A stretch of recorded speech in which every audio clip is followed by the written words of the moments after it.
Hey, Crystal Maiden here, and something you'll notice about this dungeon on this playthrough is that almost all of the doors that are locked have already been unlocked.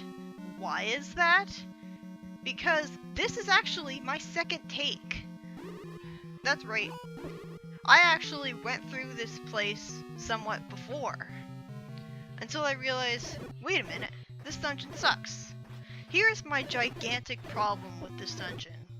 It's a maze. It's completely non-linear. Practically every room has like 4 different directions you can take, and you pretty much need a guide to beat this dungeon, or at least to get all of the items in it anyways, because there are 2 items here, and one of them is absolutely mandatory for beating the game. And every time I come here, and I'm not following a guide, I get hopelessly lost and have no idea what route I'm supposed to take. So yeah, if you're wondering why there's so many bombable walls that have already been broken open, it's because I went through the dungeon somewhat on my own, thinking, oh, maybe it's not so bad, maybe I can beat it without a guide. Wrong. And I considered basically splicing in the footage from my first take with this one, so that every time I got to an area where there was supposed to be a locked door, I would cut to the footage of the first take and show me opening the door, so that you knew where every locked door was. But you know what? Forget it. That was so tedious, and it takes you out of the experience when you're watching it, because the music just changes because it's cut to a previous take. Speaking of the music, I haven't talked about the soundtrack of this game yet. It's okay. I mean, there's no song in the game that I really hate. I mean, a lot of people say that the regular dungeon music is pretty repetitive. Why are these enemies here? This is the final dungeon of the game. I mean, I know it's supposed to be testing out all of your skills, but come on. If you can't beat these guys, you're pathetic. Anyways, I don't think that the regular dungeon theme is too bad, because it's repetitive, but only if you pay attention to the shorter looping part of it that doesn't really have much to it. And granted, that's not hard. Oh god, this noise again, really? Anyways, it's not that hard to be paying more attention to the more repetitive part of the first dungeon theme, because it's louder than the good part of the song. It's more in focus for some reason. But the dungeon theme by itself is okay. I'm okay with it. Yep, there's rooms like this all over the place. Practically every room in this dungeon is full of these enemies. And again, it's not really the... Oh, he just went diagonally towards me. Why can't I move diagonally again? Anyways, it's more the bubbles that annoy me more than anything, because I have all these difficult enemies to defeat, but the bubbles, they keep attacking me and preventing me from attacking them. I can't get to this item without using a guide. This is the red ring, and basically it causes your defense to become twice as good as it was with the blue mail. And just like with the last time you got a ring, this also causes all of the objects in the game that share the same color as Link's tunic to be changed to color the same way. So if you go to a shop, then all the shopkeepers will be wearing red. And again, I like to think of this as an Easter egg. It's NES limitations, but I don't really care. And wow, that was a useless hint. You could have at least said bomb the wall to the left of me. Anyways, about the soundtrack. The overworld theme is okay, but the thing is that the main theme of Zelda is remixed so much that this definitely isn't the best version of the theme. And it's not one of those themes that sounds good in 8-bit form. You know? The strange thing is that an orchestral piece called Bolero was actually supposed to be the main theme of the Zelda franchise. They were going to use that. And the weird thing about Bolero is that it's basically unique because the person who composed it got brain damage where they couldn't really distinguish between pitch changes or something, and so that's why Bolero is basically about focusing on the same melody over and over again, but it's played with a different instrument every time. So it's focused more on changing timbres rather than changing pitches, which is apparently unique for an orchestral piece. I'm not really a classical music buff. I just read that from a book. And I don't read books very often because it's kind of hard to get into a comfortable sitting position. I hate that noise.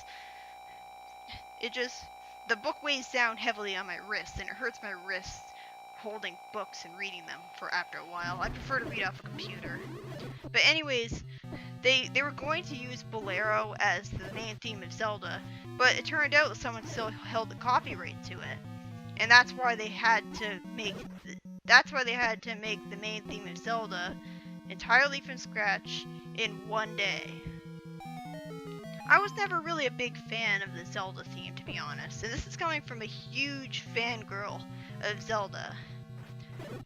It just, it sounds too generically heroic, and it doesn't really make... And you got the silver arrows, and they're needed, they're absolutely necessary to beat Ganon. And that's basically the only thing different about them. They still run off the rupee counter, and they don't deal any more damage than a regular arrow would. Anyways, I never actually heard Bolero, so I wouldn't know if it's good or not, but considering it's apparently just the same melody over and over again, I guess I would prefer to have the main theme of Zelda be something original instead of that.